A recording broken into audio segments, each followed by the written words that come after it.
Bon Dieu mes chats, dans quoi je me lance? Nous y sommes. La vidéo qui va me mettre dans la fachosphère. La vidéo qui va faire de moi un méchant. Qui va faire de moi une personne horrible. Terminé les soirées cookies chez Ginger Force à parler de féminisme. Terminé les soirées cosplay chez Meaz déguisées en nostalgia critique.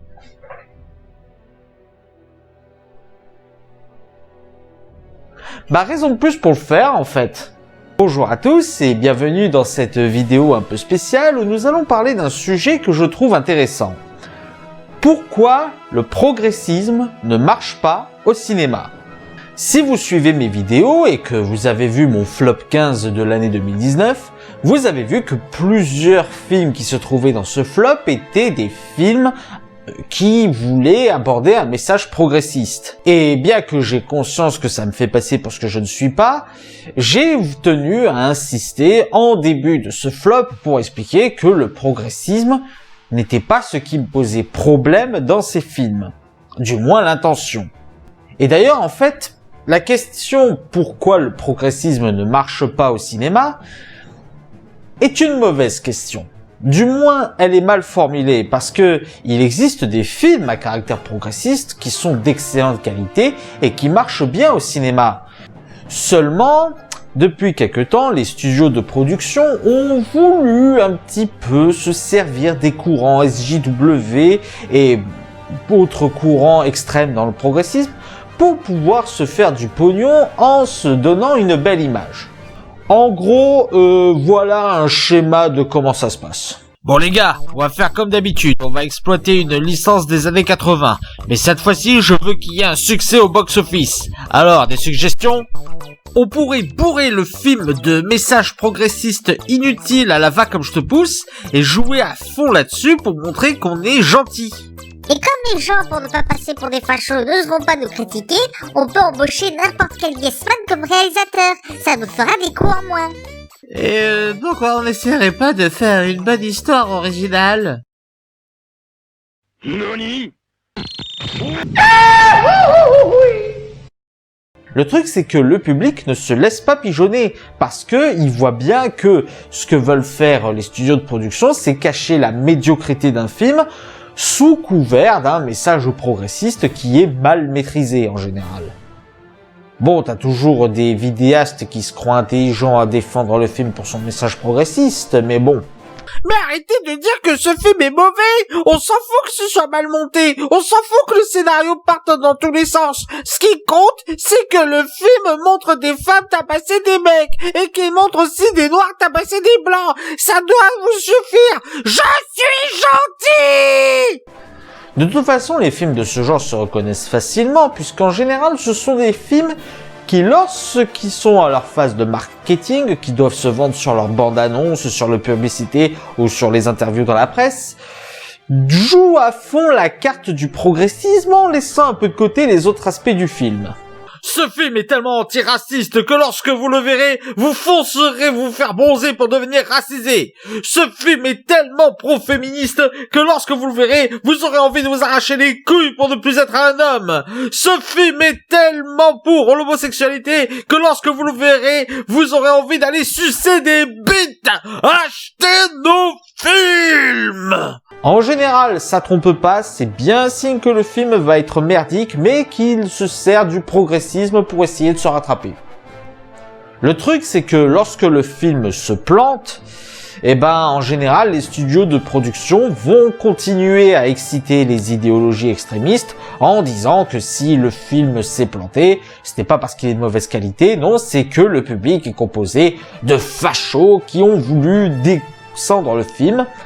Et j'aurai quelques exemples à vous donner par la suite. Et comme j'en ai un petit peu marre qu'on nous fasse passer pour des fachos chaque fois qu'on n'a pas aimé un film à message progressiste, j'ai décidé de faire une petite vidéo pour expliquer c'est quoi un bon film progressiste et qu'est-ce qui le distingue d'un mauvais film progressiste.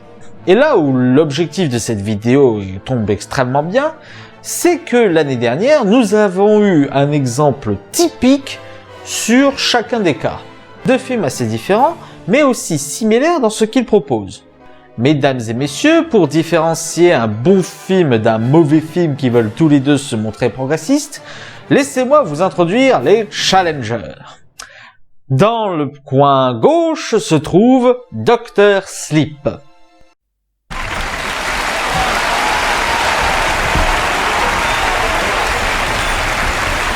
Dans le coin droit se trouve Terminator Dark Fate.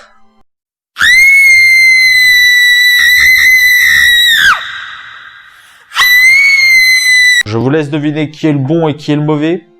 Les deux films sont très différents, mais aussi très similaires dans ce qu'ils nous proposent, à savoir reprendre une licence qui date des années 80-90, Terminator pour l'un, Shining pour l'autre, nous proposer une suite directe des bons films, Dr. Sleep étant la suite de Shining et Terminator Dark Fate la suite maintenant officielle de Terminator 2, et les deux nous proposent un message progressiste de diversité, notamment en remplaçant un héros homme blanc par une femme racisée.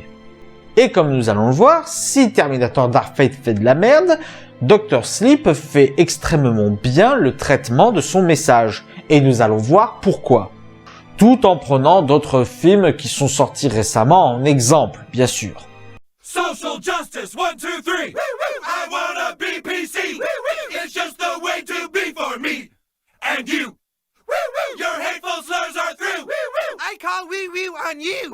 We'll fight until you're PC black and blue.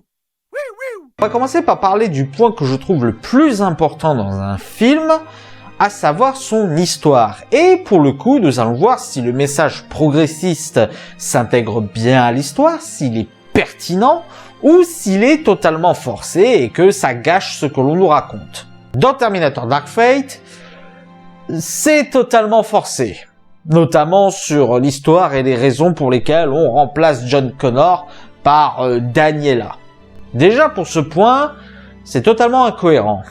Dans le film Terminator Dark Fate, donc, John Connor se fait buter dès le début du film. On reviendra sur ce point plus tard. Et ce n'est plus Skynet la menace principale. Donc Skynet, je vous replace, c'est une intelligence artificielle qui contrôle le monde, qui contrôle une armée de Terminators et qui, pour éviter la naissance de la résistance, envoie des Terminators dans le passé. Donc voilà, Skynet n'est plus là. Et aujourd'hui, donc dans Terminator Dark Fate, le méchant principal, c'est Légion. Légion, qui est une intelligence artificielle, qui contrôle le monde dans le futur, qui a une armée de Terminators dans le futur, et qui, pour empêcher la naissance de la résistance, envoie des Terminators dans le passé. Est-ce que vous voyez où je veux en venir ? Pourquoi effectuer ce remplacement si c'est pour au final raconter la même chose ? Pourquoi effectuer un changement d'élu si la menace est la même ? Le changement de héros n'apporte absolument rien à l'histoire. Enfin si, ce n'est plus Skynet, donc une intelligence artificielle qui avait un nom d'intelligence artificielle, mais c'est Légion, une intelligence artificielle qui a un nom d'Apocalypse. Vous avez pas retenu la leçon avec Genesis, les mecs. Surtout qu'en plus, ça casse le fil rouge des Terminators. Je veux dire, dans tous les autres Terminators, même les mauvais, John Connor est le fil rouge de l'histoire. C'est lui qui monte la résistance, c'est autour de lui que l'humanité porte son histoire, c'est donc normal qu'il soit central à la saga Terminator. Comme je l'ai dit, même les mauvais films l'ont compris. Et en gros, ce que fait Terminator Dark Fate, c'est juste dire « Non, au final, c'est de la merde, on jette ça à la poubelle et on replace le héros. » Sans raison. Enfin, sans raison, si, il y a une raison. Pour forcer l'introduction d'une héroïne racisée dans la saga Terminator. En gros, dans Terminator Dark Fate, on a forcé l'histoire pour s'adapter au militantisme. Ce qui nous donne une histoire de merde. Comment ça se passe dans Dr. Sleep ? Eh bien, déjà, un point qui change radicalement les choses, la menace est réellement nouvelle. On passe d'un hôtel qui a une espèce d'intérêt pour le Shining et donc qui nourrit un intérêt pour Danny Torrance à un groupe de ghouls qui veut absorber le Shining chez tous les enfants du monde. La menace est réellement nouvelle. Là, il est pertinent de changer de héros. Surtout que l'on montre que Danny Torrance ne peut plus être le héros de l'histoire, parce qu'à cause de son traumatisme compréhensible à cause des événements du Shining, eh bien, il est devenu alcoolique, il commence à devenir une épave, et on nous montre qu'il n'a plus les capacités à être le héros. En gros, le changement de héros se fait de manière logique pour l'histoire. Et donc, c'est le beau moment et la bonne occasion d'introduire un nouveau héros, ou plutôt une nouvelle héroïne, en la personne de Abra, une enfant qui intéresse les ghouls déjà parce que c'est une enfant, mais aussi parce qu'ils ressentent très vite qu'elle a un très gros Shining, et donc que c'est une très grosse source de nourriture. Et un point qu'on ne relève pas, mais qui est assez essentiel, je trouve, c'est que le rôle d'Abra aurait pu être joué par n'importe qui. Et le fait que ce soit un personnage qui aurait pu être joué par n'importe qui est encore plus féministe et antiraciste qu'un film comme Terminator Dark Fate qui veut absolument jouer sur ces points. Pourquoi ? Très simple. Je vais rendre à César ce qui est à César et laisser parler Moisy de la chaîne Anal Génocide. Pourquoi est-ce qu'un rôle de femme tenu par une femme, mais où il n'est pas fait référence de son sexe, ne serait pas féministe? Je vais t'expliquer un truc, oh ma boule. Il y a des actrices noires qui ont écrit un livre qui s'appelle « Noir n'est pas mon métier ». Tu l'as lu? Non, moi non plus. Mais moi, par exemple, je me suis renseigné. Parce que moi, je m'intéresse à des gens qui ont une opinion contraire à la mienne. Tout simplement parce que c'est intéressant. Ça permet d'éviter de faire des hommes de paille. Oui. Alors qu'est-ce qu'elles disent, les filles?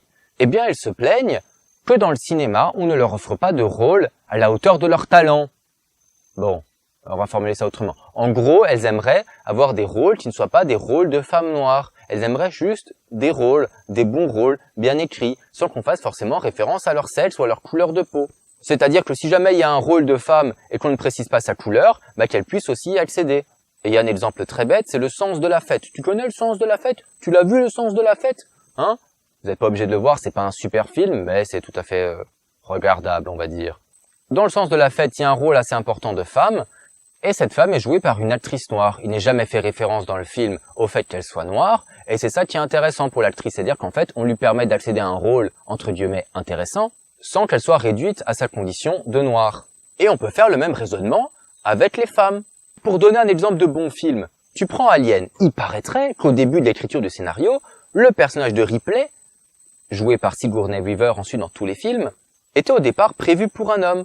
Et le côté féministe du film, c'est d'avoir donné ce rôle à jouer une femme dans un film de science-fiction horrifique, parce que les femmes aussi, si jamais il n'est pas fait référence que le héros soit spécifiquement masculin, peuvent interpréter des héros. Tu comprends? C'est féministe. Oui, ma boule. Et au passage, je vous recommande cette chaîne bien entendu, bien que je ne sois absolument pas d'accord avec la quasi-totalité de ce qu'il dit. Et donc, ça permet de revenir sur le fait que le militantisme doit s'adapter à l'histoire. Dans Dr. Sleep, on s'en fout de ce qu'est le personnage d'Abra, donc on peut en faire une héroïne racisée. On n'a pas forcé l'histoire à s'adapter à un certain message. Ce qui nous permet de comprendre que ce n'est pas le message, que ce n'est pas le militantisme qui gêne, c'est la manière dont c'est fait. Comme je le dis, l'histoire de base doit être un terreau fertile au militantisme. Pas l'inverse. Si tu veux bien faire passer ton message, il faut que ce message soit adapté à ton histoire. Si l'histoire après est un terreau fertile au militantisme, là effectivement on peut y aller comme on veut. Comme exemple récent, je peux aussi citer Les Figures de l'ombre. C'est un film qui raconte comment 3 femmes noires ont un peu révolutionné la recherche spatiale, chacune à leur manière. Ici, nous sommes dans un film qui est ouvertement féministe et antiraciste, et dont l'essence même de l'histoire est ce militantisme. Donc effectivement, le film peut se lâcher comme il veut sans que ce soit spécialement dérangeant. Mais attention, il ne faut pas abuser non plus. Ce n'est pas parce que l'essence même de ton histoire est le militantisme que ton militantisme doit devenir un message bête et méchant. C'est un petit peu ce qu'ils ont fait dans Black Christmas de 2019. Après, je ne dis pas, il y aura toujours des gens pour gueuler sur le message progressisme, même quand ce n'est pas mérité. Je prends par exemple la trilogie Star Wars, où tout le monde a gueulé parce que Rey était l'héroïne du film, alors que ni son genre ni son sexe n'est soulevé dans l'histoire. Et puis entre nous, j'aime beaucoup le personnage de Rey dans Star Wars. surtout pour sa relation avec Kylo Ren. D'ailleurs, ça tombe bien parce que nous allons maintenant parler de personnages. Your hateful slurs are through. I call wee-wee on you. We'll fight until you're PC black and blue. La comparaison au niveau des personnages entre Terminator Dark Fate et Dr. Sleep est d'autant plus pertinent que chacun des deux films nous propose 3 personnages féminins. Commençons donc par Terminator Dark Fate qui nous propose comme personnages féminins Grace, Daniela et Sarah Connor. Grace est, disons-le, la moins pire des 3. Le fait qu'elle soit hyper puissante n'est pas dérangeant puisque c'est une humaine améliorée et elle n'apporte rien de spécialement incohérent ou de détestable à l'histoire. Il y a juste ces répliques qui sont hyper mal écrites, mais ça, on y reviendra plus tard. Vient ensuite Daniela, qui est une Mary Sue. Alors oui, désolé, on va encore me reprocher de dire qu'un personnage féminin fort est une Mary Sue, mais là, le terme est approprié. Et à toutes les personnes qui vont me dire « Ouais, on n'a jamais utilisé le terme Gary Sue pour parler d'un gars super fort », c'est totalement faux. Il suffit de s'y connaître un peu. Je signale juste qu'il y a toute une série de nanars avec Chuck Norris et Steven Seagal, dont le reproche principal est que justement les personnages de Chuck Norris et de Steven Seagal sont des Mary Sue. Je veux dire, il y a un mème de Chuck Norris qui est là-dessus. Qu'est-ce qu'il vous faut de plus ? Et si Mary Sue est une expression qui revient de plus en plus souvent, c'est peut-être parce qu'en ce moment, les producteurs qui veulent absolument vendre sur le progressisme ne proposent que des personnages Mary Sue. Réfléchissez à ça. Alors, pourquoi Daniela est une Mary Sue ? Très simple. Avant l'arrivée de la menace, Daniela était une fille modèle. C'était la fille qui portait la famille sur ses épaules, qui soutenait son frère, qui soutenait son père, qui préparait les repas, qui financièrement tenait toute la famille, qui était la force depuis que la mère avait disparu et qui, après la menace et après avoir perdu accessoirement toute sa famille, devient une fille badass en quelques jours, as de la gâchette et qui peut tout raconter et on la croit. Et qui bien sûr deviendra la nouvelle élue qui dirigera la résistance dans le futur. Est-ce que vous voyez où je veux en venir ?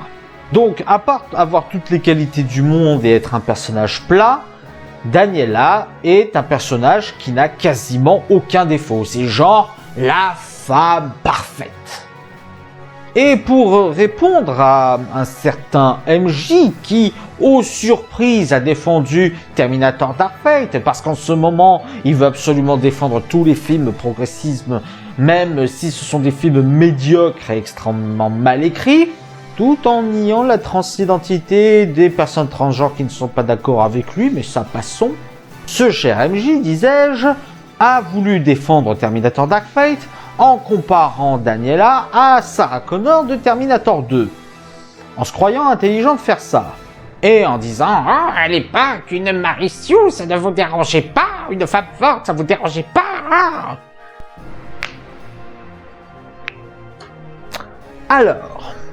Alors déjà, c'est bien joli de comparer Daniela à Sarah Connor de Terminator 2, mais il y a juste un petit point que les défenseurs de cet argument ont oublié. Un tout petit point. Avant Terminator 2, il y avait Terminator 1. C'est fou, il paraît que, scientifiquement parlant, le chiffre 2 vient après le 1. Comment est Sarah Connor dans Terminator 1 ? Eh bien, Sarah Connor, c'est un personnage faible. Et c'est normal qu'elle soit faible. Pas parce que c'est une femme, non. Parce qu'elle découvre la menace. Parce qu'elle n'a pas été préparée. Et honnêtement, on n'est pas préparé à ce que des machines venues du futur viennent nous tuer. Donc effectivement, Sarah Connor dans Terminator 1, c'est un personnage faible parce qu'elle découvre la menace et qui prend conscience qu'à l'avenir, elle doit devenir plus forte. Et entre Terminator 1 et Terminator 2, il se passe 12 années. 12 années durant lesquelles elle s'entraîne, même quand elle est à l'asile, elle s'entraîne au maniement des armes, elle s'entraîne physiquement, elle entraîne même son fils, elle développe même une certaine névrose au point de vouloir absolument tuer tout ce qui bloque son passage. Donc oui, c'est normal qu'elle soit une femme badass, as de la gâchette, dans Terminator 2. Ça s'appelle une évolution logique de personnage. Et ce n'est pas parce que c'est une femme badass, as de la gâchette, qu'on en fait une femme parfaite. Non, Sarah Connor, dans Terminator 2, elle a des défauts. Par exemple, avoir développé une certaine psychose au point d'être prête à tuer un père de famille sous les yeux de ses enfants. Par exemple. Donc voilà pourquoi Sarah Connor de Terminator 2 est un bon personnage féminin et pourquoi Daniela est une Mary Sue. Et au passage, bien tenté de dire « Ah, mais dans Terminator 3, elle meurt hors champ, ça dérange personne !» Je te rappelle que tout le monde a détesté Terminator 3, à juste titre. Donc, MJ, ferme-la. Et à ceux et celles qui vont me sortir, oui, mais Sarah Connor est présente dans Terminator Dark Fate, et pourtant on a gueulé alors qu'elle n'a pas changé. Elle n'a pas changé. Alors, vous vous en êtes peut-être pas rendu compte, vous connaissez peut-être pas assez Terminator 2, vous vous en souvenez pas, vous avez du mal à analyser le film, mais Sarah Connor a un traitement merdique dans Terminator Dark Fate. Déjà, elle est incapable de protéger John Connor au début du film. Rien que ça, ça flingue toute son évolution de Terminator 2. Ensuite, elle est introduite comme un Deus Ex Machina dans le film. Genre, on m'a envoyé un SMS pour m'indiquer où le Terminator était apparu. Sauf que le Terminator n'était pas apparu à l'endroit où elle arrive. Et elle a des répliques de merde qui rendent le personnage antipathique. On va y revenir. En bref, le traitement de Sarah Connor dans Terminator Dark Fate, c'est une catastrophe. Point final. Et donc, si on fait un résumé global, tous les personnages féminins principaux de Terminator Dark Fate sont extrêmement mal écrites. Tous les personnages d'ailleurs, mais bon, là on se focalise sur le côté progressiste. Alors, comment ça se passe dans Dr. Sleep? Eh bien, comme je disais, nous pouvons distinguer 3 personnages féminins également, à savoir Abra, Rose Chapeau et Andy la Vipère. La moins développée des 3 et peut-être la moins intéressante est Andy la Vipère. Je dis qu'elle est moins intéressante parce qu'elle perd de son aura quand elle devient un membre du groupe de Rose Chapeau, elle devient un ennemi plus lambda. En revanche, ça ne veut pas dire qu'elle est totalement sans intérêt. Bon, déjà, elle explicite un peu plus le message féministe du film, puisqu'elle est un piège, un prédateur.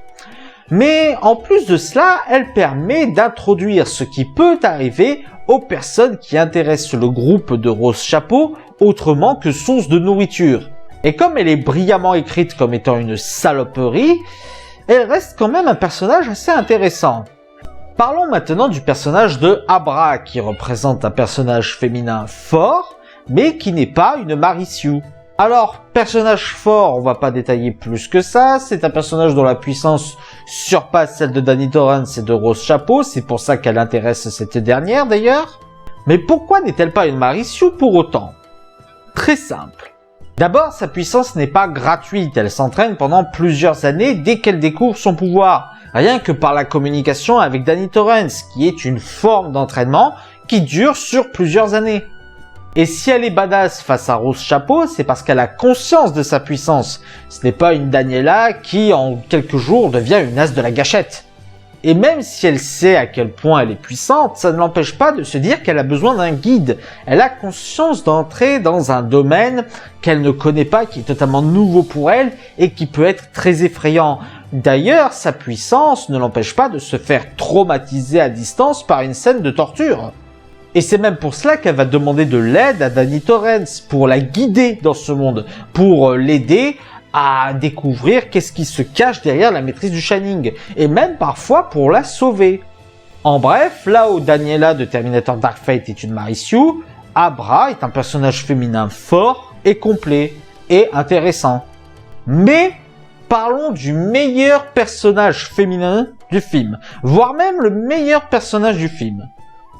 Rose Chapeau. Ce qu'il y a de très intéressant chez elle, c'est que même si elle n'est pas une antagoniste surpuissante, elle reste quand même un ennemi qui fait froid dans le dos. Par son charisme, sa froideur, sa détermination mais surtout son sadisme. C'est le genre de personnage auquel on n'a pas envie d'être confronté, et qui en reste un ennemi extrêmement puissant, même si Abra la domine tout le long du film. Et en même temps, les motivations de Rose Chapeau sont compréhensibles.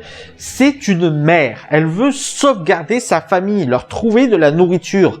C'est un personnage de mère qui se couple avec un personnage sadique et démoniaque. C'est une combinaison qui s'harmonise bien dans le film. En résumé global, les personnages féminins de Dr. Sleep sont tous très intéressants. Et c'est ce que devrait proposer un film qui se revendique progressiste. Des personnages intéressants. Le militantisme d'un film ne doit pas se faire par des discours creux, il ne doit pas se faire en proposant des coquilles vides sur lesquelles on ne met aucun défaut juste pour faire passer un message. Le traitement des personnages, c'est ça qui est important. Et c'est pour ça que, par exemple, Wonder Woman est un film bien plus féministe que Captain Marvel, et aussi un meilleur film, parce que Wonder Woman a bien travaillé ses personnages.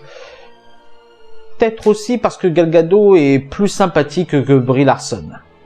Et c'est pour ça qu'un film comme Birds of Prey ne doit pas être publicité pour son féminisme.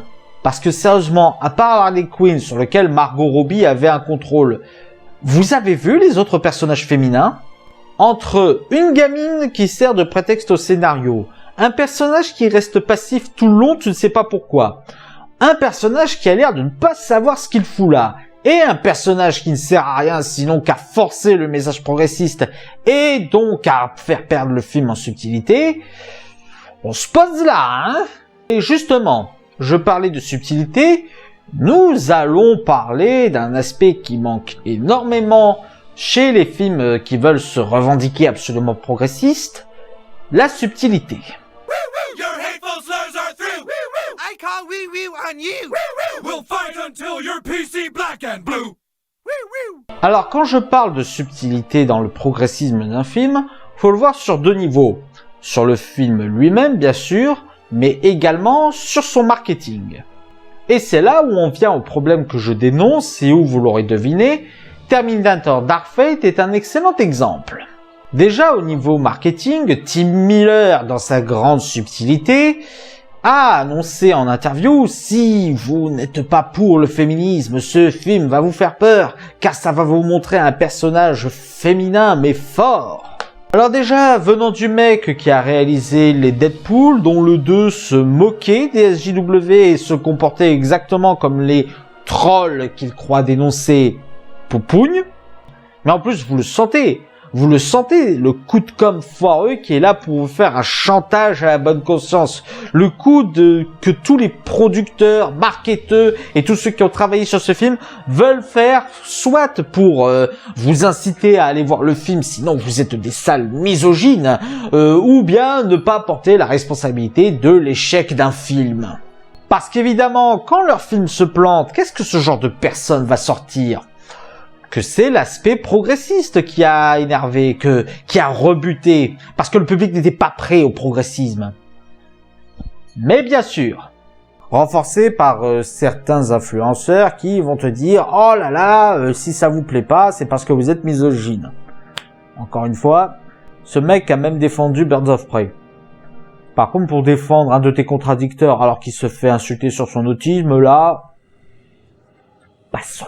Vous vous souvenez, j'ai évoqué plusieurs fois des répliques merdiques. Et ben c'est là. On a le personnage de Grace qui, alors qu'elle sort d'une table de médecins sur lesquels il y a gardé des radiographies, ce genre de choses, va dire à ces mêmes médecins « Vous regardez mes parties intimes sans mon consentement ». Je vous avais autorisé à regarder mes parties intimes.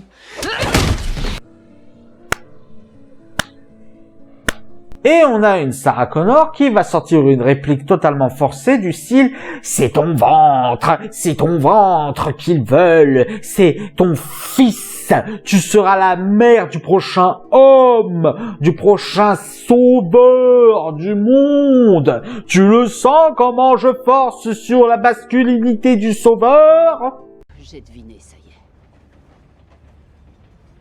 Danny donne naissance au seul homme qui saura gagner ce combat. Non, Danny, le danger, c'est pas toi. C'est ton ventre de future mère. Ça me va. Autant qu'une autre fasse Marie, mère de Dieu, pour une fois. Ce qu'il a fait pour une connasse hystérique qui ne se préoccupe plus de sauver le monde, mais qui se préoccupe de qui va sauver le monde. Et aussi pour faire genre, oh là là, mais non, mais c'est Daniela, la sauveuse du monde, c'est elle l'élu, parce qu'on ne va pas se laisser piéger par le cliché du fait que ce soit une femme. Mais en plus, c'est limite si le film ne te dit pas que c'est une honte d'être une mère. Genre, le film qui se comporte comme un SJW de Twitter qui va critiquer les femmes qui veulent devenir mères. Et je suis pas le seul à avoir fait cette remarque. John Connor, spoiler, being killed at the very beginning of the film. So basically what they did, they make you care about this character and think that he's important, and then, you know, you're invested on this character, and now, guess what? Because he's a man, he cannot be the leader anymore. So we're just gonna kill him off in the worst possible way we can. We're not gonna give him a line, and not only that, we're gonna have his mother regret motherhood, because, you know, that is not something that you should be proud of, because that's another thing they did to Sarah Connor that kind of pissed me off. You know, there is a line in the movie where she talks about, oh, the womb. It's not you that important, Danny, it's your womb, because she assumes Danny is gonna give birth to the man that is gonna save the world, like she did. And I was like, this is just so out of character for Sarah Connor. She was not badass because of motherhood. No, she was a badass because she fought and killed a Terminator, you know. And no, they shame the fact that she's a mother, because, oh my God, how dare a woman, you know, dream of having a kid, because that's not female empowerment. So Du côté de Dr. Sleep, ça va être simple. Est-ce que le film a communiqué sur son côté féministe? Est-ce qu'un des membres de l'équipe a dit notre film est vachement féministe, si vous n'allez pas le voir, c'est que vous êtes misogyne? Est-ce qu'à un quelconque moment, le film Dr. Sleep s'est vendu sur son féminisme? La réponse, non. Parce qu'il n'en avait pas besoin. Et que c'est pour ça que ça n'a dérangé personne. Parce que contrairement aux booze qui veulent absolument se vendre sur leur côté progressisme, Dr. Sleep s'est vendu sur ses qualités. Ses vraies qualités. Et il s'est vendu. Le film a très bien marché sans avoir besoin de mettre en avant son côté progressiste. Et c'est ce que devrait faire tout film qui se respecte. Se vendre sur ses vraies qualités. Et ne pas chouiner en mode si mon film ne marche pas, c'est parce que le public est sexiste. Pas vrai, Elizabeth Banks, pour ton film Charlie's Angels. Un film doit avoir des qualités qui ne se vendent pas sur la morale, mais des qualités objectives. À part peut-être si l'histoire effectivement fait appel à la morale. Si le militantisme est vraiment central à l'histoire, si l'essence de l'histoire est le militantisme, comme je le disais. Je veux dire, si vous prenez des films comme Scandale, Proxima ou Les filles du Docteur Marsh, ce sont des films qui se sont vendus effectivement sur leur message féministe, parce que l'essence même de leur histoire était féministe. Mais, même si l'essence de l'histoire d'un film est féministe, il doit avoir des qualités propres. Et c'est pour ça que ces trois films sont très bons, je vous les recommande. Ce sont des films féministes qui se sont vendus sur le féminisme, mais qui avaient quand même leur qualité. Et oui, je vous les recommande vraiment, ce sont trois bons films. Puis le fait aussi que ce soit des films féministes qui ne se sentent pas obligés de massacrer les hommes, on va y venir. D'ailleurs, maintenant, le message féministe par rapport aux hommes. Your hateful slurs are through. I call wee-wee on you. We'll fight until you're PC black and blue. Un aspect qui me dérange beaucoup chez pas mal de ces films progressistes, c'est le rapport qu'ils entretiennent avec l'homme blanc, hétéro, cisgenre. Comme je l'ai dit, Dr. Sleep et Terminator Dark Fate ont remplacé tous les deux un héros homme blanc par une femme racisée. Et comme vous l'avez sans doute deviné, l'un l'a fait de manière merdique. Terminator Dark Fate a buté John Connor dès le début du film. Dès les premières secondes. C'est censé être la suite de Terminator 2. Tous les films Terminator, comme je l'ai dit, ont pris comme fil rouge John Connor. Même les plus mauvais l'ont compris. Et, objectivement, il n'y avait aucune raison de remplacer John Connor par un autre personnage. Surtout que Terminator Dark Fate était la suite directe de Terminator 2.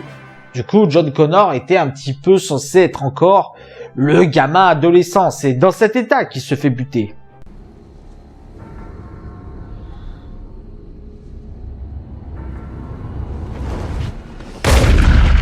Et même, mettons, on remplace John Connor par une héroïne racisée. Pourquoi le faire crever comme une merde? C'est du putain d'irrespect envers le personnage dans votre histoire. Et en gros, c'est ce que je reproche à ces films progressistes. Ils ne sont pas rassembleurs. Terminator Dark Fate a jeté son fil conducteur aux ordures. Ils l'ont fait crever comme une merde parce que c'est le genre de film qui ne se veut pas rassembleur. Ce genre de films veulent diviser. Ce genre de films veulent diviser. Ils veulent diviser les hommes et les femmes. Ils veulent diviser les hétéros et les non-hétéros, les personnes blanches et les personnes non blanches. Non, ce film n'est pas rassembleur. Ils veulent provoquer un conflit. Un conflit entre deux personnes qui pourraient avancer ensemble contre les classes dominantes. Mais ça n'intéresse pas les gens qui sont derrière Terminator Dark Fate. Des films comme Charlie's Angels, The Hate You Give, Black Christmas de 2019 ou Terminator Dark Fate, ce sont des films qui veulent provoquer un conflit, qui provoquent, qui veulent se vendre sur leur progressisme alors que ce sont des films médiocres, mais qui en plus ont un message de haine, pas un message rassembleur, un message de haine, presque criminel. Et c'est là où je félicite encore plus des films comme Dr. Sleep. Parce que comment ça se passe dans Dr. Sleep? C'est Danny Torrance qui transmet le rôle de héros à Abra. Quand on s'est rencontrés la première fois, je t'ai dit qu'il fallait te cacher. Éviter de te faire remarquer. Et mettre ton Shining en veilleuse. Mais j'avais tort. Brille à Brastone. Brille. Parce qu'il a conscience qu'il ne peut plus le faire, parce qu'il a combattu ses démons, parce que son arc est terminé. Et qu'il a conscience qu'il doit laisser les jeunes générations devenir des héros. Et c'est ce genre de film qui doit être acclamé pour ce côté progressiste. Des films comme Green Book, Les Misérables, Black Landsman ou Dr. Sleep. Parce que dans chacun de ces films, le ou les héros sont rassembleurs avant tout. Et si le film a un message progressiste, c'est un message qui essaie de comprendre tous les points de vue, qui cherche pas spécialement à créer un climat de haine, mais qui cherche à rassembler, qui cherche à comprendre tous les points de vue, qui cherche à donner des messages qui rassemblent. Et bien évidemment, ce sont des films que les SJW vont accuser d'être oppressifs. Bien évidemment. De toute façon, même quand un film cherche à dénoncer subtilement les choses, ça ne le plaît pas. Est-ce que vous connaissez le film remake Ghost in the Shell? Ce film avait pour but de dénoncer le whitewashing, à savoir remplacer des personnages d'origine non blanche par des personnages blancs. Dans le film, ils avaient pris comme personnage principal Scarlett Johansson, alors que ça se passait au Japon.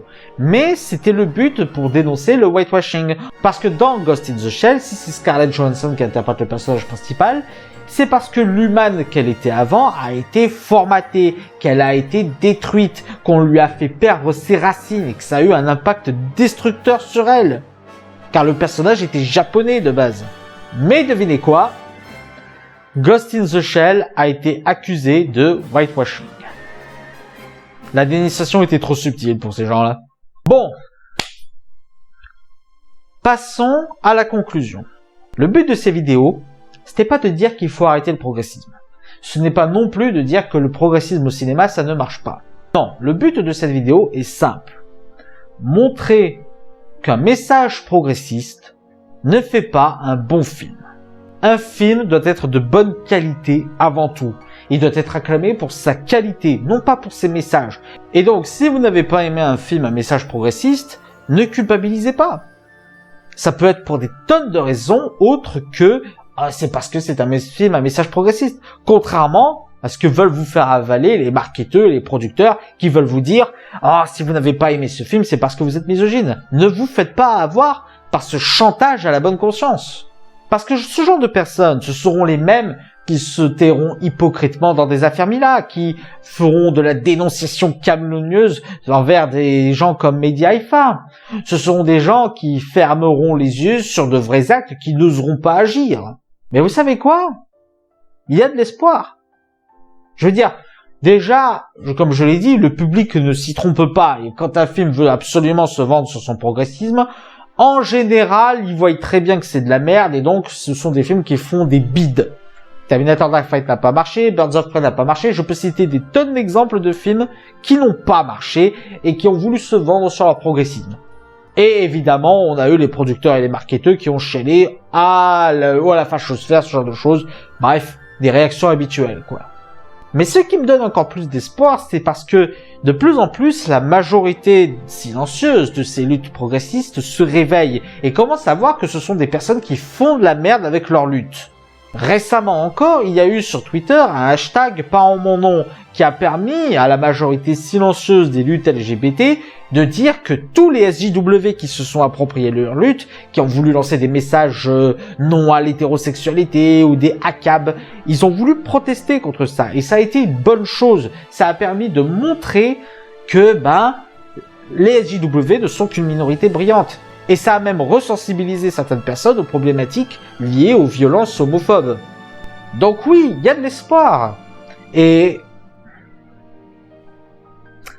je dois faire une petite confession. C'est la 3e fois que je tourne cette vidéo. C'est les 2 fois où j'ai tourné cette vidéo, j'étais haineux. J'étais agressif. J'insultais, j'étais extrêmement violent. Bon, j'ai lâché quelques pics dans cette vidéo, mais beaucoup moins que les 2 premières fois. Et en fait, je me suis rendu compte de quelque chose. Depuis quelque temps, le climat sur Internet est instable. Il n'est plus propice au débat. Et j'ai un petit peu envie d'au moins contribuer à un certain changement de ce climat. J'aimerais que les réseaux sociaux redeviennent un lieu où on peut discuter, même si on n'est pas d'accord, même si on est totalement opposé sur ses avis. J'ai envie de recréer un climat où on n'a plus besoin de s'insulter, on n'a plus besoin de se mépriser pour parler de certaines choses. Pendant très longtemps, j'ai hésité à aborder des sujets politiques sur ma chaîne parce que j'étais encore fougueux, j'étais encore hargneux sur ces sujets et donc j'ai hésité pas à être violent. J'ai envie de changer ça. J'ai envie de passer à un climat plus sain. Et c'est pour ça que je retourne pour la 3e fois cette vidéo. C'est pourquoi, si vous n'êtes pas d'accord avec moi, je vous invite à débattre, il n'y a pas de souci. J'espère avoir pu exprimer mon point de vue sur le sujet en étant le plus calme possible et en vous invitant le plus possible à débattre. Parce que c'est en débattant, c'est en discutant, même si on n'est pas d'accord, qu'on arrêtera de faire le jeu de tous ces SJW ou même de la fachosphère. J'ai beaucoup parlé des SJW, c'est vrai, mais ne croyez pas que je n'exclus pas la fachosphère dans l'histoire. Bref, c'est en discutant qu'on pourra montrer que tous ces extrêmes qui s'expriment ne sont qu'une minorité bruyante. Et il est temps de faire taire cette minorité bruyante qui depuis quelques années déjà fout la merde à ce niveau-là. Voilà, c'était ma vision sur le progressisme au cinéma, j'espère que ça vous aura plu. N'hésitez pas à mettre un pouce vert si c'est le cas et à partager sur les réseaux sociaux. D'ici là, allez au cinéma, ciao!